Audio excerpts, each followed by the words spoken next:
Thinking of buying in Cottage Country? Here's some things you should know. I'm Linda Brumbill and I'm with Remax Jazz, and I have been selling in Cottage Country as well as Durham since 2011. So here's some info you need to know if you're thinking about buying in Cottage Country.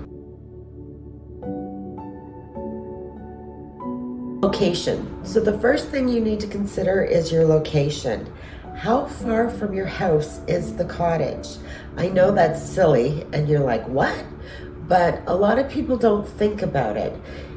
You want a cottage that you're planning to go to and use all the time. There's a big difference between being an hour and a half from a cottage and being 4 hours away from a cottage. So you need to sit down and sort of figure out how far is too far. So for some, maybe an hour and a half, 2 hours is just long enough in the car that you're gonna get tired of being in the car, so you better be at the cottage. For some, a little longer is not a problem. And it also may depend on how often you're planning to go. Are you planning to go there every single weekend, all summer long, maybe here and there in the winter? That's something to consider too. Keep in mind that traffic conditions make a difference too. So if you're going up on a Friday and coming home on a Sunday night, everyone's going up on a Friday and coming home on a Sunday night. So that hour and a half drive might end up taking you 2.5 hours in the heat of the summer when everyone's going to the cottage. So things to bear in mind. Another factor is access. Are you looking at something that you can access all year round or seasonal? Are you planning to go up in winter? For some people, they like to ice fish, they like to snowmobile, winter's their time. For others, they just want to be up in the summertime. It will make a difference on whether you want to get something you can access year round or seasonally. What's the difference between the two? Price is one of them.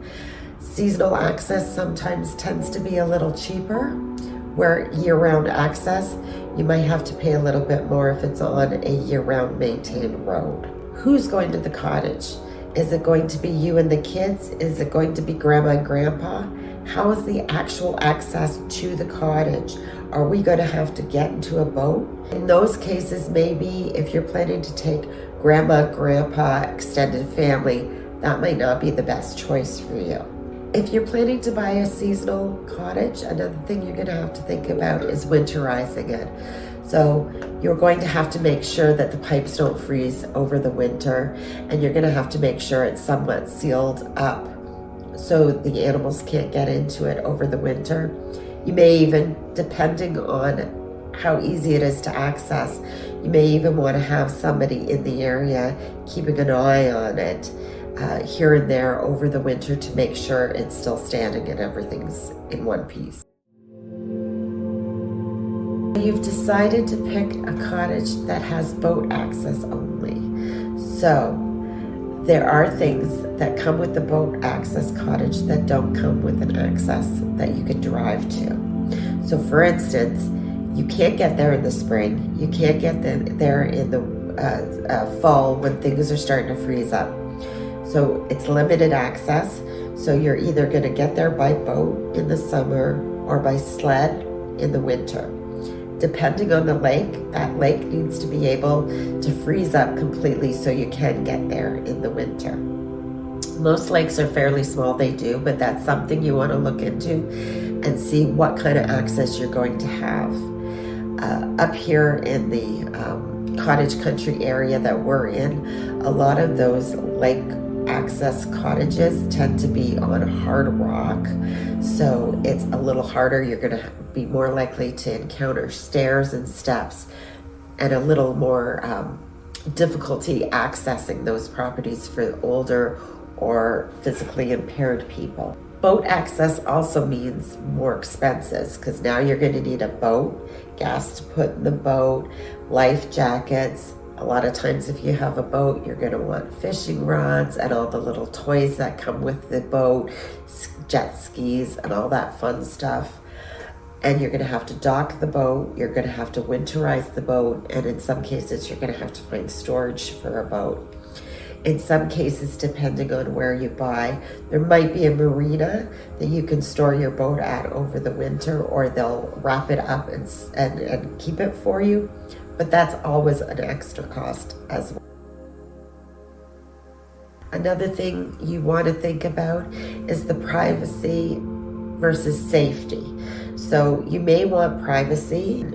You might not want cottages around you and your own little space, and that's great if you do, but also keeping in mind that usually those private cottages tend to have some safety concerns too. If it's harder for people to get to, it's going to be harder for the fire, ambulance, and in some cases that will also affect your insurance. If it's harder for fire to access, then fire insurance is going to be harder to access as well. If it's hard to access and remote, what are the chances of it being safe all winter long or during the times that you go? So is that going to be an issue as far as your valuables go? You're more likely to have people that may break into your cottage if it's so remote that they can break in there and help themselves to all of your valuables without anybody even realizing it. If your cottage is right on the road and everybody can see your cottage, chances are it's going to be a safer position to be in, valuable-wise. Some things that a buyer doesn't keep in mind when they're buying in cottage country, it's cottage country. So another thing that might not quite be the same as being in the city is access to the internet and cell phone service.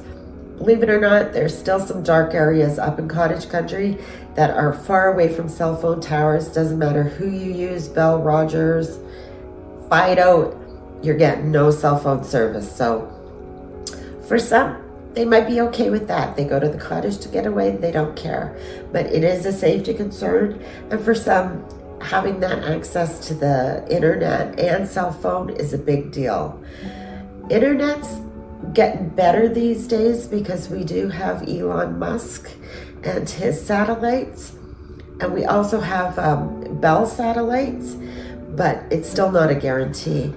And I can tell you right now, in a lot of those places where the internet's a little harder to get, you're not going to get unlimited internet, so expect to pay more for the internet in those spots. If you're thinking of buying in cottage country, then please, my best advice is to find an agent that knows cottage country. There's so much that goes along with buying a rural property as opposed to a city property. You want to make sure somebody knows what they're doing.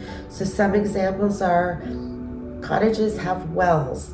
So well water needs to be tested for potability. Is it hard water? Is it soft water?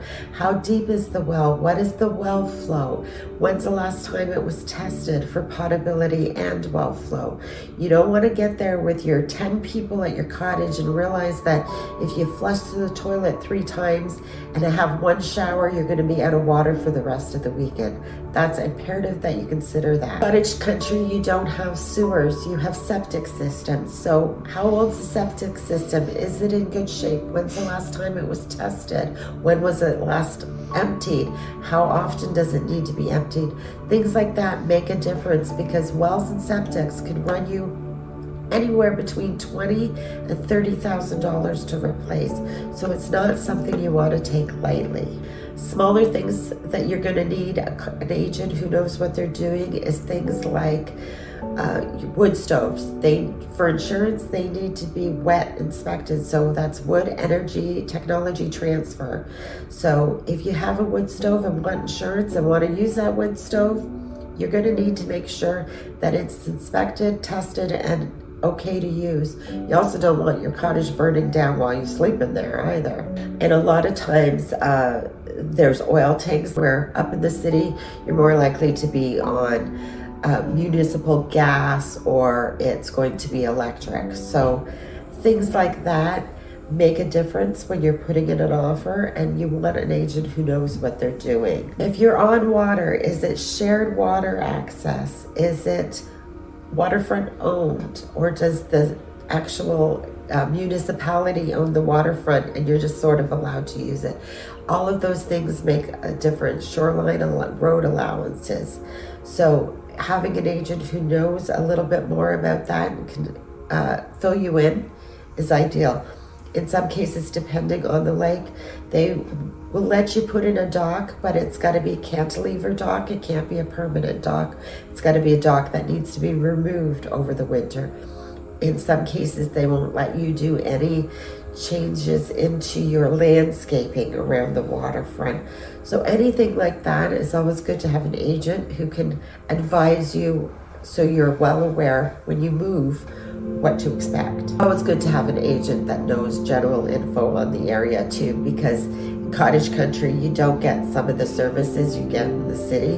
So for instance, there's no garbage pickup, there's no recycling, there's usually a dump. So it'd be nice to know where the dump is, how much they charge when it's open, and what kind of access you have to the dump. So little things like that, where the township office is, what do they do? Is your road maintained? Is there an extra charge for the road? What kind of maintenance does the road actually do? Some roads up in cottage country, they're not salted. It's not the city. They do a little bit of plowing and throw some sand over. So you better have some really good winter tires if you're planning to seasonally visit it during the winter. All of those things are things you should think about and make decisions on based on your needs, and have an agent who can advise you in the best way. So if you're looking to buy in cottage country and need an agent who knows what they're doing, my name's Linda Brumbill. I'm with Remax Jazz. Please call me, text me, contact me. I'd be happy to help with your purchase.